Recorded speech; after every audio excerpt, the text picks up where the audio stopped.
Bienvenidos a Vértice Internacional, soy Rina Musali y me da muchísimo gusto saber que me acompañan en este programa que analiza el acontecer mundial y sus vínculos con México.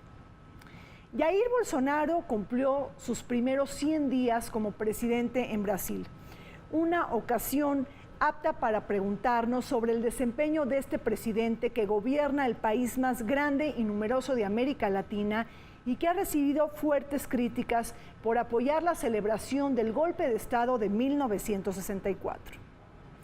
En este contexto nos preguntamos sobre el regreso de los generales a la política brasileña, las primeras acciones de Jair Bolsonaro en estos primeros 100 días, pero también el giro que ha dado en materia de política exterior y su amplia devoción por Donald Trump y la Unión Americana.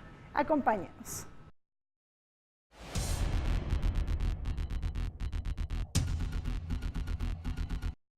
Tras asumir la presidencia de Brasil el 1 de enero de 2019, Jair Bolsonaro apeló al nacionalismo en su política de gobierno, generando incertidumbre entre sus socios regionales e internacionales, particularmente ante la posibilidad de abandonar el Acuerdo de París, que después matizó y al final no cumplió debido a presiones internas.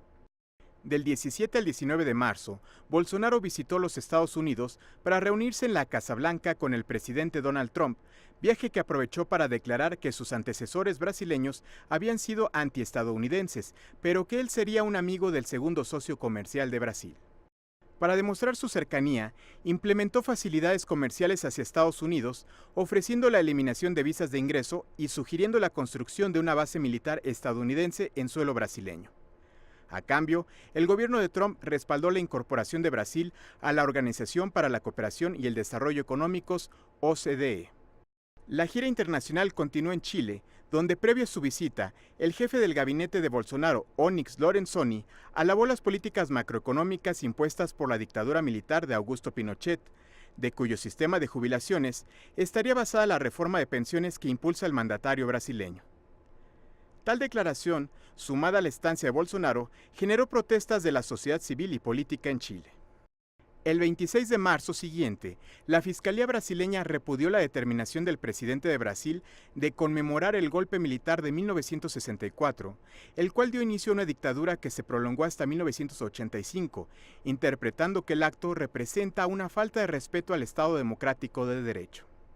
Del 31 de marzo al 3 de abril de 2019, a invitación del primer ministro Benjamín Netanyahu, Bolsonaro realizó una visita oficial a Israel, donde abrió una oficina diplomática en Jerusalén como extensión de la embajada en Tel Aviv, a fin de reforzar las relaciones bilaterales con aquel país. Desencantados y ansiosos por un cambio profundo, es que los brasileños eligieron a Jair Bolsonaro como el nuevo presidente de Brasil. El ganador que obtuvo la victoria en la segunda vuelta electoral del pasado 28 de octubre del 2018 y en donde pudo alcanzar el 55% de la votación nacional frente al 44% que obtuvo Fernando Haddad, el delfín de Luis Ignacio Lula da Silva. Bajo la promesa de acabar con el crimen, la corrupción, es que se denostó el statu quo y se apostó por el regreso de los generales a Brasil. Este país, continente, que está sacudido en el espectro político, siendo la octava economía del mundo, la primera en América Latina, de gran importancia en materia económica, pero también por su densidad demográfica, y que busca obtener un asiento en el Consejo de Seguridad de Naciones Unidas. Bueno, pues no ha defraudado todos el estupor que provocó en las elecciones, pues lo ha refrendado día a día. Obviamente pues él no participó directamente en la matanza de esta escuela pública en Sao Paulo, él no apretó el gatillo, pero sí podemos decir que él propició el clima que llevó a esa masacre con sus anuncios de legalizar la aportación de armas irrestrictamente en Brasil, que es un hecho, bueno, que a mi modo de ver, lejos de detener la espiral de violencia que padece ese país, la va a agravar aún más. Creo que a nivel interno se maneja un discurso que nada tiene que ver con la imagen que se vendió en los medios de comunicación. voy a esto. Cuando inició su campaña, optó por utilizar las redes sociales y las mismas estrategias que Donald Trump en Estados Unidos. Todo esto de la mano de la asesoría de su hijo, el hijo de Bolsonaro, está metido en varias decisiones, entre ellas desde la campaña hasta la propia conformación del gabinete. Entonces, una cosa es lo que se manejaba en los medios de comunicación como la imagen que se daba de un hombre que viene obviamente de la milicia, que ya había tenido experiencia en el Parlamento y que obviamente traía propuestas que nada tenían que ver con lo que anteriormente había trabajado el Partido del Trabajo.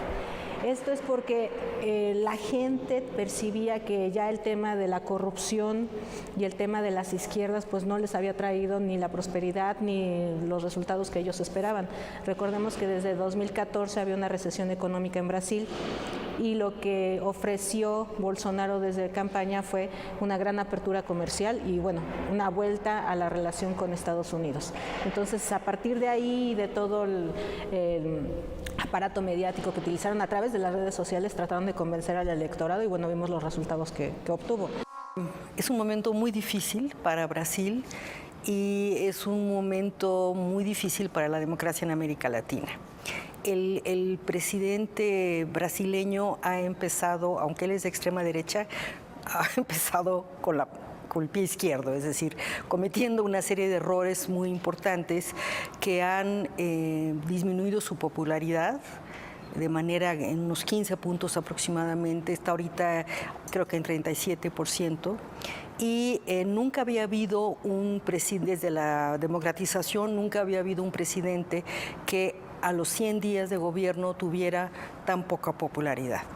Ayer precisamente salió una encuesta de Folha de Sao Paulo sobre la confianza en la economía y ahí también cae a 50%. Antes, con la toma de posesión, 65% de los brasileños consideraban que la economía iba a mejorar y sin embargo ahora considera que esto ha caído 15 puntos, solamente 50% considera que va a mejorar. A la pregunta de si tu economía personal va a mejorar, hay una caída también muy importante de la confianza. Entonces es una situación muy difícil. Dentro de los primeros 100 días de gobierno, el presidente de Brasil, Jair Bolsonaro, ha recibido una serie de duras críticas por apoyar la celebración del golpe de Estado de 1964 y por apadrinar la tortura y la mano dura. Como figura pública señaló que el error de la dictadura fue precisamente torturar y no matar. Esta nostalgia por los tiempos pasados y envilecidos por las violaciones masivas a los derechos humanos que no se esconden, sino que por el contrario se autoafirman y generan rentabilidad política y electoral. En este contexto, 7 de sus 22 ministros son militares y su vicepresidente es el general retirado Hamilton Mourão, considerado un militar con mano de hierro. Resultó sintomático que durante la gira de Bolsonaro al Foro Económico Mundial de Davos, el vicepresidente haya firmado un decreto para que la información en Brasil sea clasificada por 25 años y como secreta. Una orden ejecutiva que transforma la ley de transparencia y que pronto levantó la preocupación de la sociedad civil y organizada. La mano dura que él mencionaba en su campaña va de la mano con eso. Sí, yo intento interpretarlo. De acuerdo a la interpretación tal cual de la mano dura es el respeto a la ley y obviamente el orden dentro de su idea de nosotros vamos a hacer un mandato totalmente distinto a lo que hicieron los gobiernos de izquierda, es decir, no ser tan laxos con la impartición de justicia. Y entonces lo que hacen es un cambio en el sistema de justicia, incluso en el presidente del Tribunal Superior, pues es una persona muy allegada a él. Nosotros, tenemos el contexto de que esta persona es la responsable de que Dilma y tanto Lula estén en la cárcel por corrupción. Bolsonaro se quedó congelado en la Guerra Fría, ¿no? Otra cosa muy importante es que él, ha dado un enorme realce a los militares, ¿no? Una tercera parte de su gabinete son militares, etc. Pero él lo corrieron los militares. O sea, él cayó en problemas de disciplina, etcétera. Lo corrieron, por eso se llama capitán reformado, ¿no? Entonces, él como que quiere curar esa herida, lavar esa deshonra, ¿no? Dándole preeminencia a los militares. Los que han llegado, el vicepresidente y el capitán y digamos uno de los más importantes, el general Heleno, no son exactamente los ultraderechistas que él quisiera, pero lo más importante para Bolsonaro es derrotar al comunismo. O sea, él se quedó en 1950 y tantos. Bueno, vemos, por ejemplo, no solo el presidente Bolsonaro y sus hijos, que de alguna manera tienen un influjo bastante importante en su gobierno, uno de ellos, por cierto, senador, Flavio, efectivamente, sino que, bueno, el elenco de personajes que acompañan a Bolsonaro, desde el propio vicepresidente Hamilton Mourão, que muchos, bueno, dicen, especulan con la posibilidad de que Bolsonaro no se ha recuperado del todo de las heridas que le produjo el atentado y que fuera sucedido por Mourão. Pues Mourão es infinitamente más extremista de lo que es Bolsonaro y además es un general de alto rango de las Fuerzas Armadas brasileñas. Bajo la política del resentimiento, el respaldo empresarial y el voto evangélico es que Jair Bolsonaro se convirtió en el nuevo presidente de Brasil. El día de su toma de protesta, el 1 de enero del 2019, bajo una narrativa conservadora y nacionalista, declaró que Brasil está por encima de todo y a Dios por encima de todos. No olvidemos que una pastora evangélica encabeza el Ministerio de la Mujer, Familia y Derechos Humanos y misma que eliminó la agenda LGTB del ministerio. Resulta asombroso el peso del voto evangélico en el espectro político y electoral latinoamericano. Aquellos que encuentran dividendos en los comicios bajo su oposición a la ideología de género. La consigna evangelista tiene un correlato importante en las bancadas parlamentarias. 87 diputados de 513 y 3 senadores de 81. Por cierto, en un Congreso indomable por la enorme cantidad de partidos políticos representados, pero que atestigua una ola fuertemente conservadora que lo convierten en el Congreso más derechista desde la dictadura.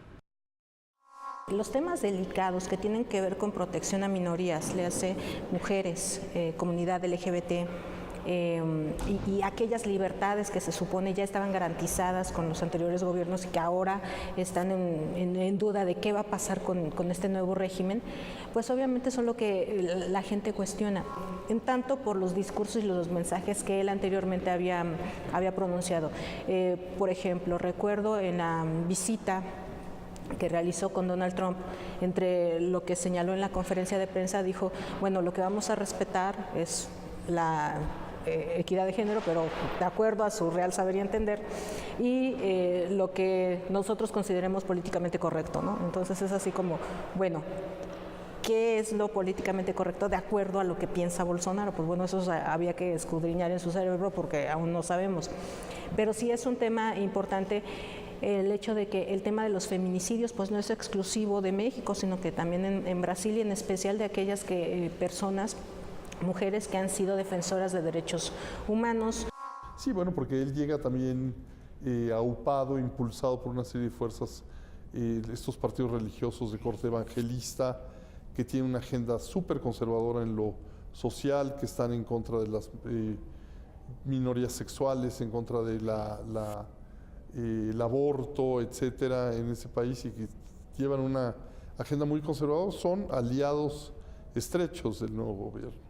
El presidente brasileño me recuerda, no sé si te acuerdas de aquella película de Peter Sellers, Desde el Jardín, The Gardener, que es esta persona de muy escasas luces mentales que lo único que hace es ver televisión durante muchísimos años. Y un día sale y casualmente lo que dice, que son, ¿qué te diré?, 20 frases aprendidas, lo que dice cae en el momento correcto. Algo así es el caso de Jair Bolsonaro. Es una persona muy limitada intelectualmente y que creyó que los 57 millones de votos que alcanzó eran por él, por su programa. Y una parte es por él, pero una parte importantísima es anti-PT. O sea, una cosa muy importante, no eran exactamente de él, sino en contra de que continuara el Partido del Trabajo gobernando. Entonces, creyendo él eso, creyendo que eran por él y por su filosofía, se ha dedicado a lo que se llaman guerras culturales. Muchos en América Latina nos estamos preguntando qué está sucediendo con la democracia, por qué su calidad se está viendo erosionada y va en retroceso. Si apuntamos lo que nos señala el Latinobarómetro del año 2017, nos advierte que estamos atestiguando una especie de diabetes democrática por la enorme insatisfacción de los ciudadanos con la política y los políticos de siempre, pero también la emergencia de modelos autoritarios que están preocupando en América Latina. Por otro lado, veamos que en este contexto se inscribe Jair Bolsonaro en Brasil, el presidente que está aplicando mano de hierro. Por ejemplo, una de sus propuestas ha sido que los agentes de policía que hayan matado a sus ciudadanos no sean procesados. Es decir, unos temen que pueda replicar el mismo estilo escandaloso de Rodrigo Duterte en Filipinas. Y aquí la pregunta es si los militares serán los guardianes de la democracia en el país sudamericano. Pues el tema aquí con lo que es la impartición de justicia y la persecución de delitos es una parte que ellos lo están retomando con, digamos, el carácter de hacer un gobierno más fuerte. ¿A qué me refiero? Si ustedes observan todos los cambios que se hicieron en el gabinete, la mayor parte de ellos son militares. Entre las cosas que se defienden a partir de estos cambios en el tema de seguridad, por ejemplo, es permitir que las fuerzas policíacas puedan realizar la persecución de alguien que se presuma esté cometiendo un ilícito y tener la protección del mismo aparato policial y de justicia sin que se le vincule con algún delito. Por ejemplo, cito, hace un par de días tuvimos una anécdota de una balacera, de hecho de un grupo de delincuencia que fueron suprimidos por policías, bueno, fueron baleados, fueron reprimidos y etcétera. Esta cuestión fue ampliamente documentada en cuanto a que los policías hicieron uso excesivo de la fuerza y reprimieron. Y lo primero que hizo el presidente fue felicitarlos. Es decir, hay una protección por parte del aparato gubernamental para que la propia policía actúe de esa forma. Sí, bueno, en todo el mundo hay una polarización y hay que plantear además que uno de los hijos de Bolsonaro, Eduardo, es aliado directo de Steve Bannon. Si participa el movimiento, creo que se llama El Movimiento, que es una iniciativa de Steve Bannon para formar un movimiento de ultraderecha. Entonces, él ha asistido a las conferencias de este movimiento, quiere traer a la conferencia, hay una conferencia conservadora, la quiere traer, que se celebre en Brasil. Ahora que el presidente Bolsonaro fue a reunirse con Trump, Eduardo fue a cenar con Bannon. Entonces, digo, hay una parte de Brasil que en efecto es de ultraderecha. Yo me acuerdo cuando yo llegué, que se referían al golpe de 64 como la revolución de 64. Yo decía, pues, ¿de qué están hablando? ¿No? Hay una parte de Brasil y un poco eso fue el nicho que él descubrió, ¿no?, al que se refirió. Pero hay otra parte muy importante de Brasil que vivió 88, 98, 21 años de democracia y que simplemente estaban realmente exasperados con el gobierno del PT y no comparten la filosofía de ultraderecha, ¿no? Pero yo creo que este retroceso no se circunscribe únicamente a América Latina. En Europa estamos viendo, pues, Víctor Orbán en Hungría, el hermano Kaczynski, superviviente en Polonia, en Italia, Matteo Salvini, etcétera. Estamos viendo un retroceso generalizado y en nuestro continente no escapa. Estamos viendo pues, sistemas sin contrapesos.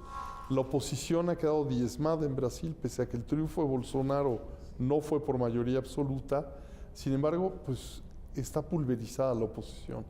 Y la única fuerza que parece estar dominando la situación, es la del presidente, que ha logrado llevar su agenda sin cortapisas, de manera irrestricta.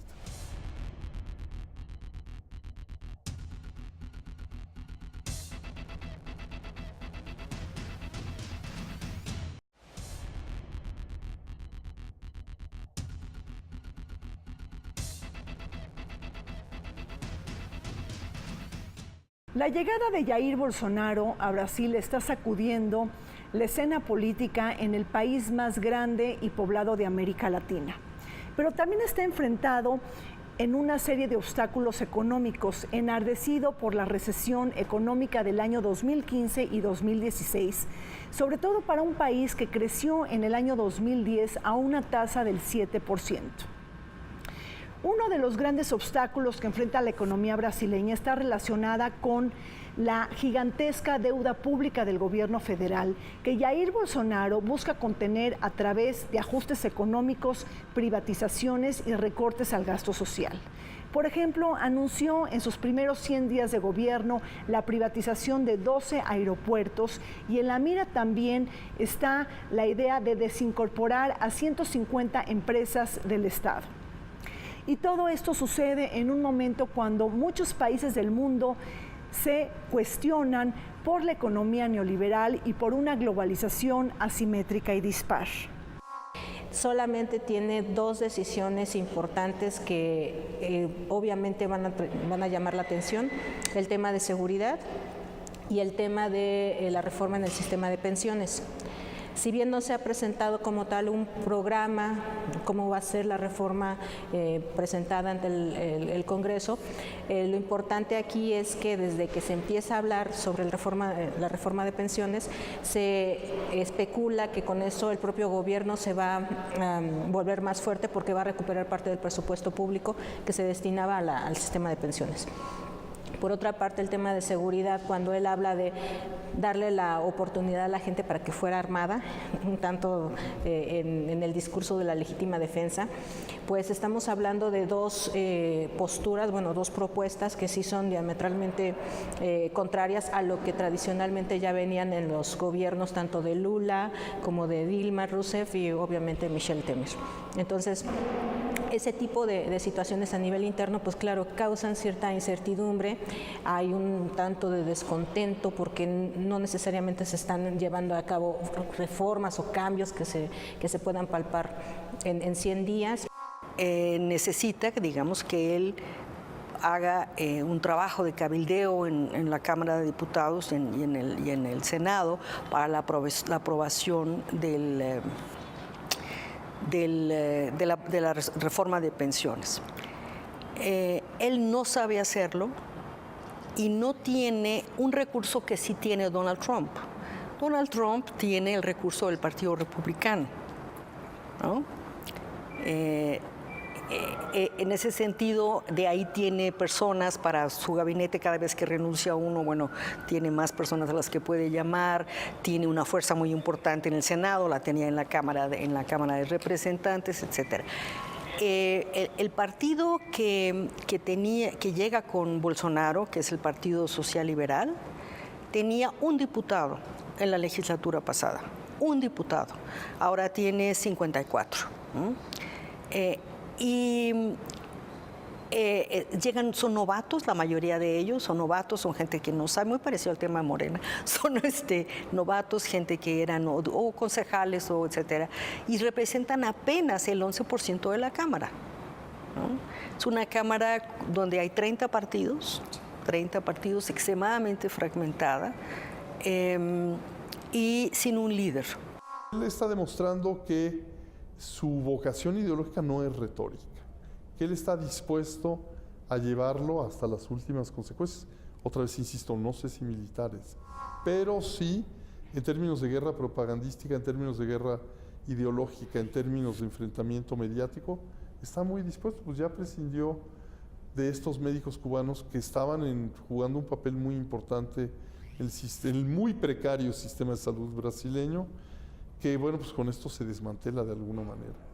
Jair Bolsonaro, el presidente de Brasil, que basó su campaña electoral en el enojo de la población frente a la inseguridad y la corrupción, eligió al juez federal Sergio Moro, para dirigir el Ministerio de Justicia. Recordemos que este reconocido juez encargado de la operación Lava Jato fue el personaje principal que obligó al expresidente Lula da Silva a dormir en la cárcel y condenarlo a 12 años de prisión, habiendo abierto los expedientes del mayor escándalo de corrupción en la historia de Brasil. Precisamente la designación de este personaje de talla internacional se puede convertir en un halo de esperanza para contener los tiempos oscuros que se avisoran en Brasil en materia de derechos humanos y actos regresivos en términos democráticos. Por otro lado, no esquivemos los problemas legales de la familia Bolsonaro, el caso de su hijo Flávio, un senador electo de Río de Janeiro, que también salpica las cuentas de Michelle Bolsonaro, la esposa del presidente. Otro tema que me parece que ha sido la causa del desgaste del gobierno de Bolsonaro es que él llegó a la presidencia con el discurso anticorrupción, ¿no? Y al poco tiempo se descubrió que uno de sus hijos, Flávio, que era diputado local y ahora es senador, usaba lo que se llama, lo que nosotros llamamos el moche. Pero que usar personas, laranjas que llaman ellos, usar personas a los que tienen un sueldo, a los que le quitan el sueldo, ¿no? Y la otra cosa más grave que se descubrió es que Flávio durante 10 años le pagó a los dos más importantes capós del crimen organizado en Río de Janeiro. Y estos dos personajes, dos exmilitares, uno de ellos ex policía militar y el otro exmilitar, están involucrados en el asesinato de Marielle Franco, la famosa activista negra asociada al Partido Socialista, al PSOL, ¿no? Una ala radical del PT que se salió del PT. Uno de ellos está preso y el otro está con orden de aprehensión.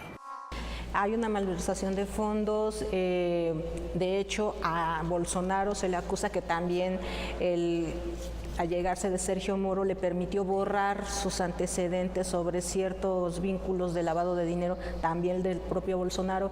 Es un poco utilizar a modo el discurso de corrupción, sí, pero es como el dicho que se haga justicia, pero en los bueyes de mi compadre, ¿no? Perdón por utilizar la paradoja, pero a eso nos estamos refiriendo. Sí, la corrupción la voy a combatir, sí, pero en aquellos que eran mis rivales, en aquellos que puedo señalar sin ningún problema, pero que no me toquen a mi familia o lo que yo tuve en el pasado, porque ahí sí no aplica, ¿no? Pero fíjate que ese es lo problemático, que el pueblo brasileño no se pone a valorar ese tipo de situaciones, simplemente lo que quieren es ya resultados expeditos, ¿no? Entonces, claro, cuando vieron el juicio que se le abrió en su momento a Lula da Silva, la persecución, bueno, y obviamente a Dilma. Hartos de la corrupción, pero no de la impunidad, los brasileños vivieron un capítulo de júbilo cuando el impopular expresidente Michel Temer y su exministro Wellington Moreira fueron arrestados el pasado 21 de marzo como parte de la operación Lava Jato. El segundo expresidente tumbado, que pese a su puesta en libertad, se le ordenó un bloqueo de bienes por $16 millones. Al tiempo de enfrentar el problema mayúsculo de la corrupción, subyacen otros desafíos torales en materia de desigualdad, violencia e inseguridad en el país sudamericano. Por ejemplo, Brasil atestigua una ola creciente de feminicidios. Una mujer es asesinada cada 2 horas por causas de violencia de género, lo que convierte al gigante sudamericano en el país donde se comete el 40% de feminicidios de América Latina, según lo señalado por Nadine Gassmann, antes representante de Naciones Unidas Mujeres en Brasil y hoy titular del Instituto Nacional de Mujeres en México.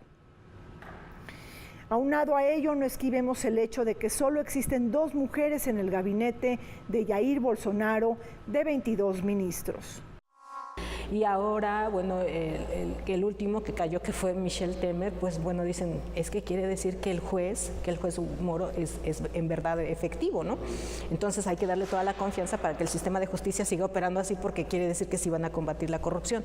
Sí, pero una cosa es hablar de el esquema que se estaba combatiendo con el escándalo de Lava Jato y otra muy distinta, que se metan a fondo a sancionar a Odebrecht. porque a Odebrecht no lo han tocado como quisiéramos, de tal forma que lo pudieran destruir. ¿A qué me estoy refiriendo? Odebrecht sigue cerrando contratos en América Latina, aun cuando en otros países ya se han enjuiciado a otros exmandatarios, recordemos a Toledo, por ejemplo. Entonces, si en verdad se quisiera acabar de raíz con el problema, pues sería de plano disolver Odebrecht y todos los tratos que se tienen con otras petroleras, ¿no? Pero bueno, eso no lo van a hacer. Da mucho de qué pensar porque se trata de los dos colosos de América Latina, del continente americano, la superpotencia y el gigante del sur que es Brasil y Estados Unidos, lanzando esta cruzada ideológica, propagandística, mediática, contra todo aquello que huela a socialismo, que es también tan genérico que cualquier cosa cabe ahí. Ahora, los medios que van a utilizar, no se ha hablado de métodos militares. Brasil recalcó en todo momento que no acompañaría a Estados Unidos a una aventura militar en Venezuela, y yo creo que menos ahora que se está constatando que hay presencia militar rusa, que Putin ha enviado soldados. Estaríamos ante un escenario gravísimo y bueno, de repercusiones y ramificaciones. Otro tema que está escandalizando a Brasil y al mundo entero está relacionada con las acciones que promete Jair Bolsonaro frente al Amazonas, el considerado pulmón del planeta. Abrir la posibilidad para que ganaderos y madereros exploten a su antojo y placer el Amazonas y le den vía libre a la deforestación sin regulación es un tema de preocupación de la comunidad internacional frente a los tiempos tan complejos que estamos viviendo del calentamiento global y los desafíos del cambio climático. Ahí el mismo presidente de Francia, Emmanuel Macron, ha señalado y le ha advertido a Brasil que pudiera entorpecer la última fase de las negociaciones entre el Mercosur y la Unión Europea, con tal de que Jair Bolsonaro también busque frenar la deforestación del Amazonas. Por cierto, el presidente de Brasil, que en algún momento ha señalado que busca salirse del histórico Acuerdo de París y que también pretende acabar con dos de los movimientos sociales más importantes en el país gigante sudamericano. Me estoy refiriendo al movimiento de los campesinos sin tierra y a los trabajadores sin techo. Bueno, de hecho, él lo declaró en su campaña. Bolsonaro dijo que no confiaba en estos acuerdos multilaterales. De hecho, igual que Trump, desconfiaba de la existencia del cambio climático y optaba por decir, bueno, nos vamos a olvidar del discurso de protección del medio ambiente, porque en realidad lo que está haciendo es impedir la inversión, impedir el desarrollo, y vamos a optar por incentivar la inversión privada, ¿no? Entre esto, obviamente, zonas estratégicas cerca del Amazonas, pero en especial estamos refiriéndonos a zonas que son limítrofes con Venezuela, casualmente. ¿Cómo hacer esto? Pues allegarse de personas clave. Por ahí se mencionan los chicos de Chicago, ¿no? Casi de, vamos por aquellos que son egresados de las universidades más importantes de Estados Unidos, para que nos vengan a decir cómo revolucionar la economía nacional. Sí, pero siempre y cuando vayan supervisados por organismos, le hace el Fondo Monetario Internacional y el Banco Mundial, ¿no? Pero entonces optar por la economía y olvidarnos un poco de la protección al ambiente. Y digamos, esto se hubiera quedado en demagogia si no hubiera sido porque a los pocos días que toma posesión se rompe la presa de Jales de la empresa Vale do Rio Doce en Brumadinho, en Minas Gerais. Hay 200 muertos, y entonces hay una demostración práctica, pragmática, de que el medio ambiente necesita reglas, ¿no? Y que las empresas necesitan someterse a estas reglas. Eso también ha sido un importante desgaste para el presidente. Muchos ambientalistas brasileños consideran que ese argumento es un argumento para meterse con Brasil. Es intervencionista. Sí, y hay también toda una demostración de que la selva amazónica en su mayor parte es bosque maduro, no aporta más oxígeno del que toma. No es el pulmón del planeta. Es el pulmón del planeta, son los mares, es todo. Pero es importantísimo. Es decir, por ejemplo, quizás no es el pulmón del planeta, pero sí es el captador y productor de agua más importante, ¿no? Brasil tiene 20% de los recursos de agua dulce del planeta. Ahora, una de las, no se diferencia mucho con Dilma Rousseff, ¿no? Marina Silva, la ministra de Medio Ambiente, renunció en protesta por las medidas de Dilma Rousseff a favor de las grandes presas. Lula construyó dos grandes presas en medio del Amazonas, ¿no? Pienso en términos de la agenda medioambiental, el canciller Ernesto Araújo, que bueno, tiene unas visiones conspiratorias sobre el tema del calentamiento global, al que él atribuye a una conspiración de los marxistas y de la izquierda para evitar que Brasil se beneficie de los inmensos recursos naturales con los que la divina providencia dotó a ese país, que ha llegado a hacer afirmaciones tales como que si los países desarrollados que ya destruyeron su entorno natural quieren que Brasil preserve el suyo, van a tener que pagar. Bolsonaro es un trompista, no tiene ningún pudor y ningún reparo en romper con todos los protocolos habidos y por haber respecto al medio ambiente.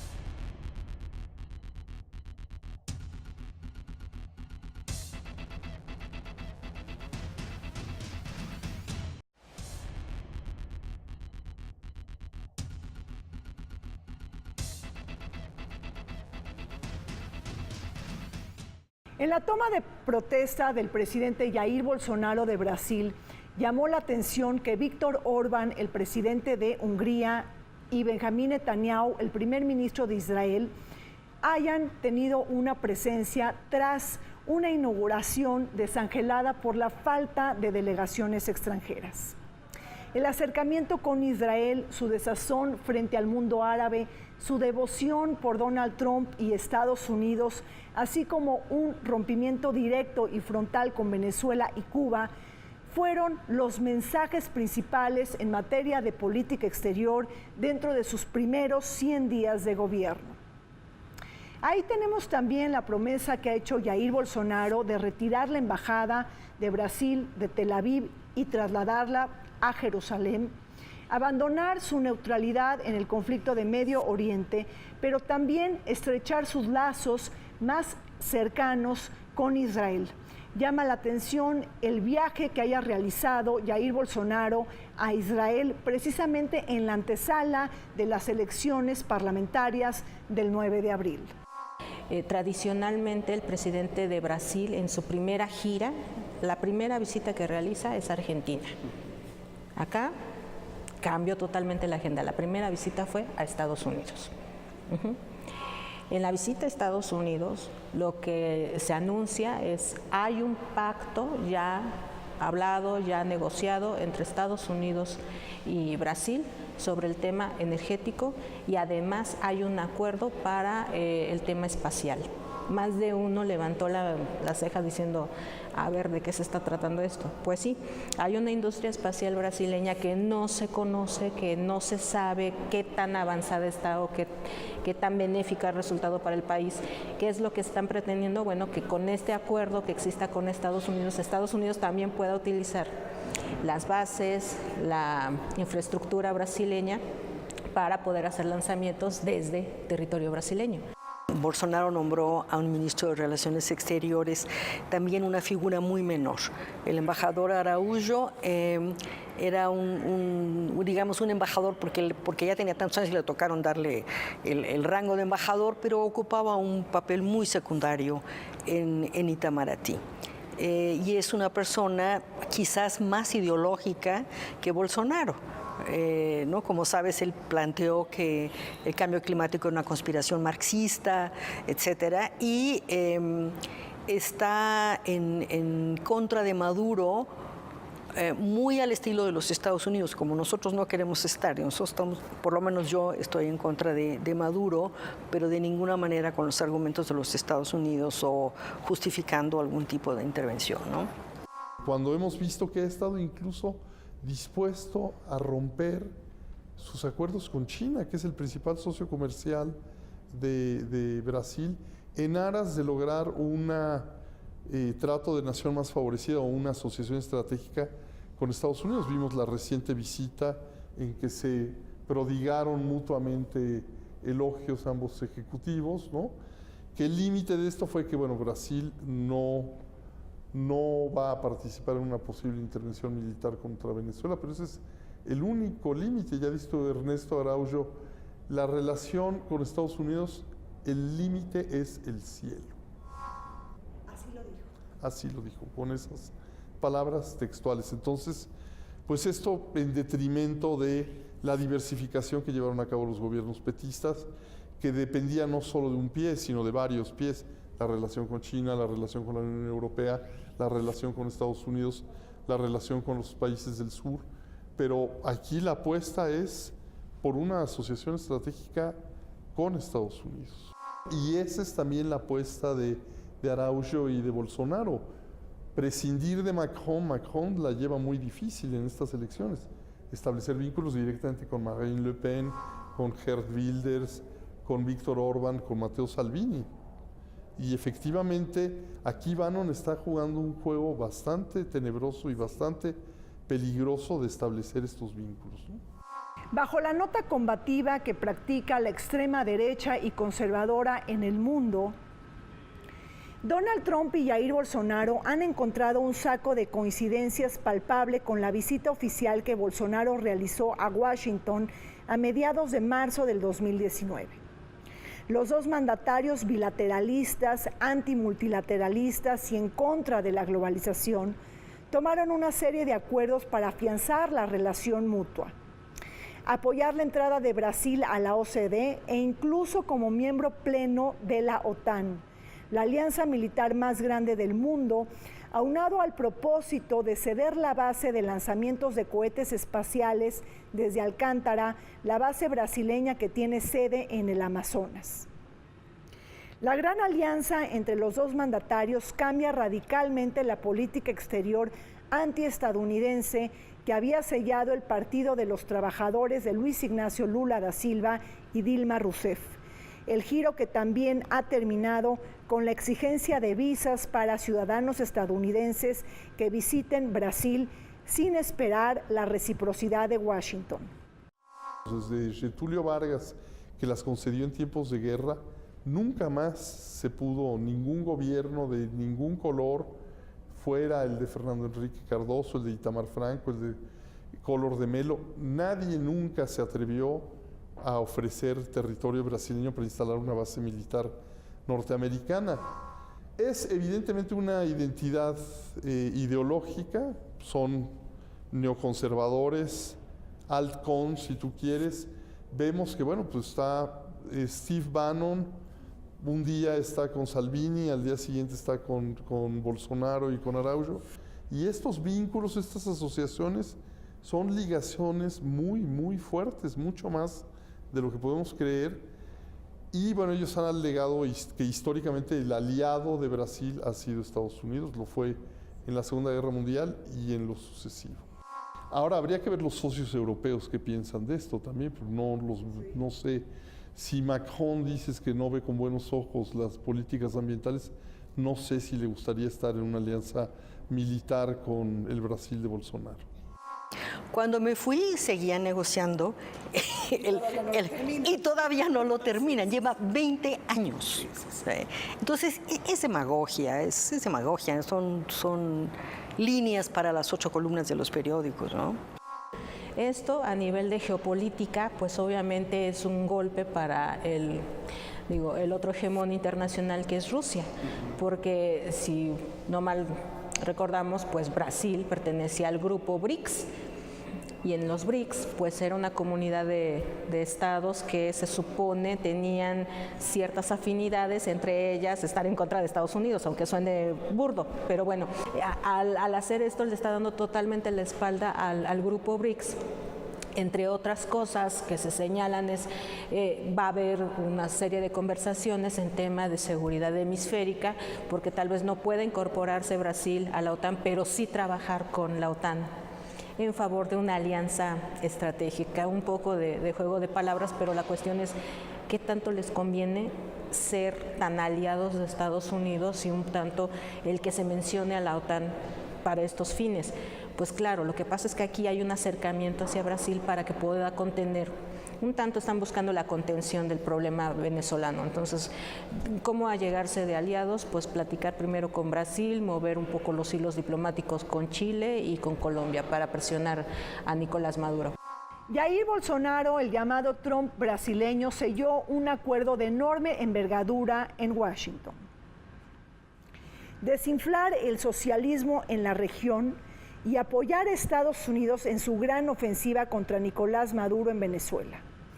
Mientras que Andrés Manuel López Obrador, el presidente de México, busca recuperar el margen de independencia en materia de política exterior frente a Washington, Trump y Bolsonaro se han unido incondicionalmente para apoyar a Juan Guaidó, el presidente interino de Venezuela, que reconoce la reelección de Maduro como fraudulenta.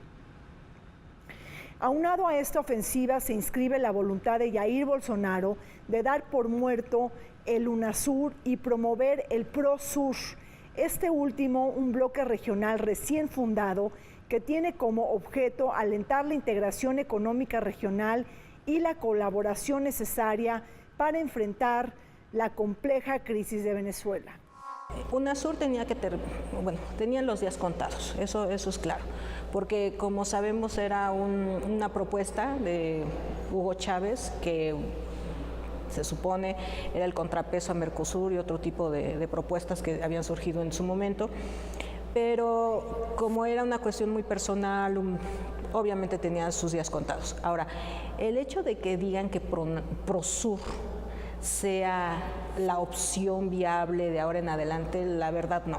Mira, la reunión que se realizó en Chile no arrojó ningún acuerdo en concreto, no firmaron nada, simplemente se sentaron para platicar, se tomaron la foto, es decir, no llegaron a acuerdos concretos.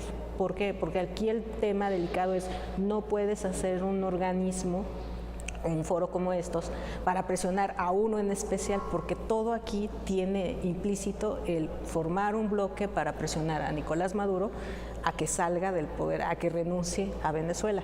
No lo van a lograr así.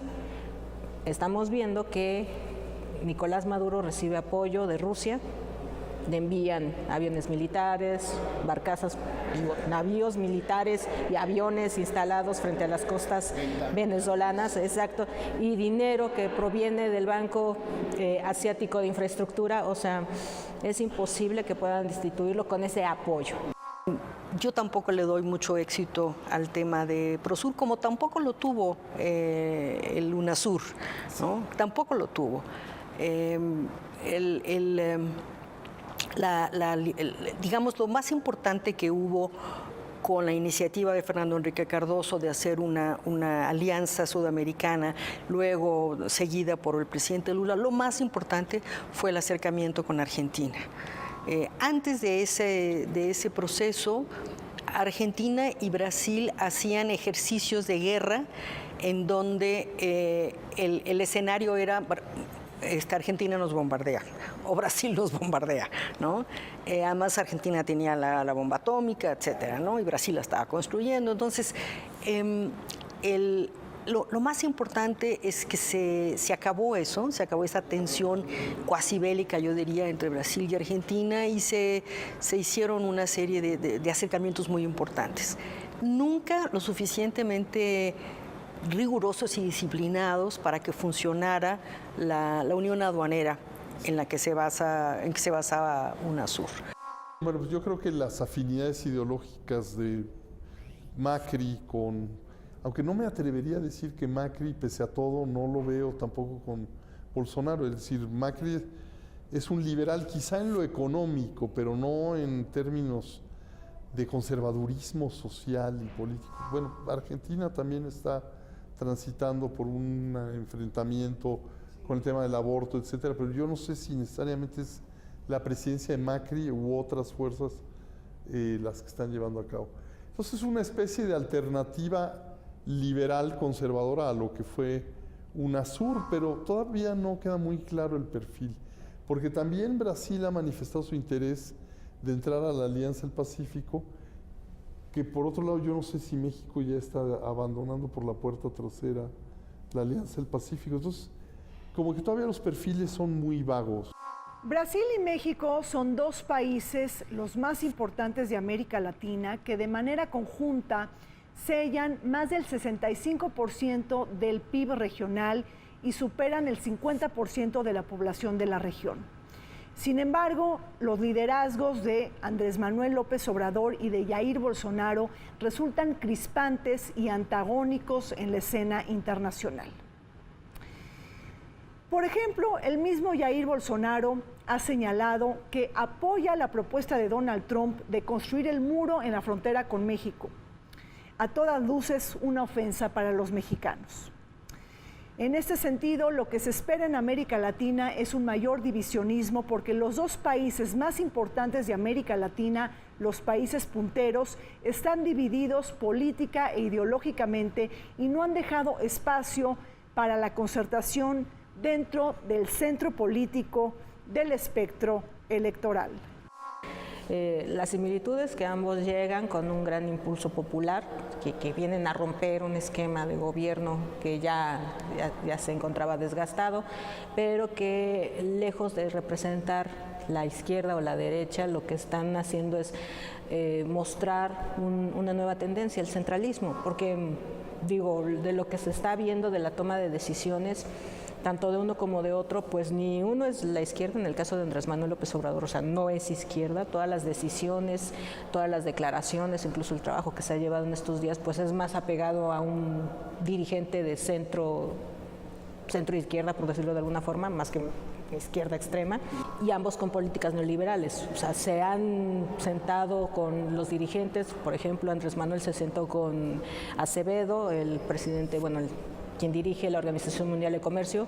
Lo primero que le señaló, para que nadie se asuste, es: estamos a favor del libre comercio.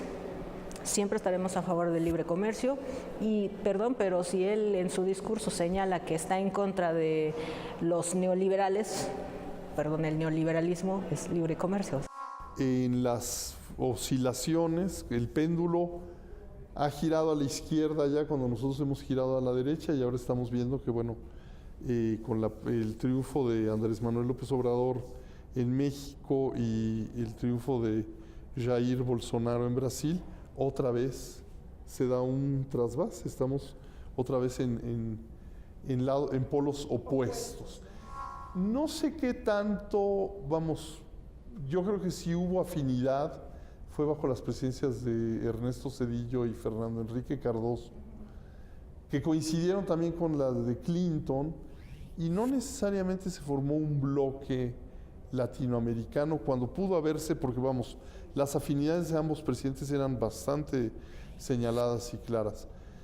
No sé si es un intento deliberado o una coincidencia, lo cierto es que ahora estamos en las antípodas. No veo a Andrés Manuel López Obrador reunirse con Jair Bolsonaro. De hecho, a la toma de posesión mandó una representación de muy bajo perfil, creo que al secretario de Agricultura o de Ganadería, algo así, que pues fue como una especie de desaire público.